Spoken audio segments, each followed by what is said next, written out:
And me hair style కూడా చాలా డిఫరెంట్గా ఉంది. నేను ఒక వీడియోలో చూశాను. ఎప్పుడు మీరు హెయిర్ క్యాన్సర్ పేషెంట్స్కి డొనేట్ చేస్తూ ఉంటారా? It's regular process. రెగ్యులర్గా. ఓకే. సో ఈ ఆలోచన ఎప్పుడు వచ్చింది, ఎందుకు వచ్చింది? ఎవరినైనా చూసారా, ఇన్స్పైర్ అయ్యారా? లేదు లేదు, మనది హెల్త్ ఎడ్యుకేషన్ ఉమెన్ ఎంపవర్మెంట్లో హెల్త్లో మనం క్యాన్సర్ పేషెంట్స్కి హార్ట్ సర్జరీ పేషెంట్స్కి కూడా రెగ్యులర్గా సపోర్ట్ చేస్తూ ఉంటాం అన్నమాట. అయితే 2018 ఆ టైంలో ఒక పాపకి, నేను 9th క్లాస్ చదివే పాపకి ట్రీట్మెంట్ ఇప్పించాను, క్యాన్సర్ ట్రీట్మెంట్ కిమ్స్లో.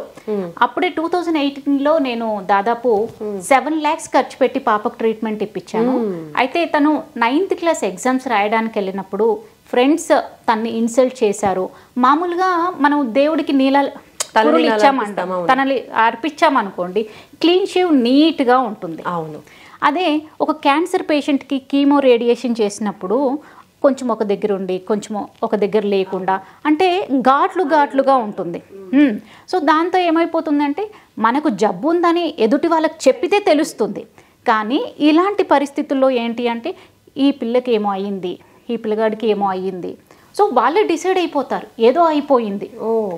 అలాంటి పరిస్థితుల్లో అమ్మాయి ఇన్సల్ట్గా ఫీల్ అయ్యి ఇంటికి వచ్చి తను సూసైడ్ చేసుకుంది. 9th క్లాస్ పాప.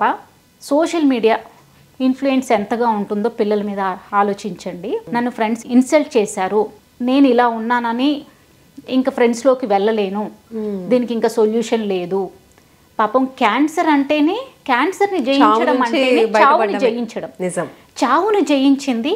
కానీ ఫ్రెండ్స్ వల్ల ఒక చిన్న మాట ఎదుర్కోవడం ఎంతసేపు, కానీ ఆ క్షణం ఆలోచించలేదు. సో సూసైడ్ చేసుకొని చనిపోయింది.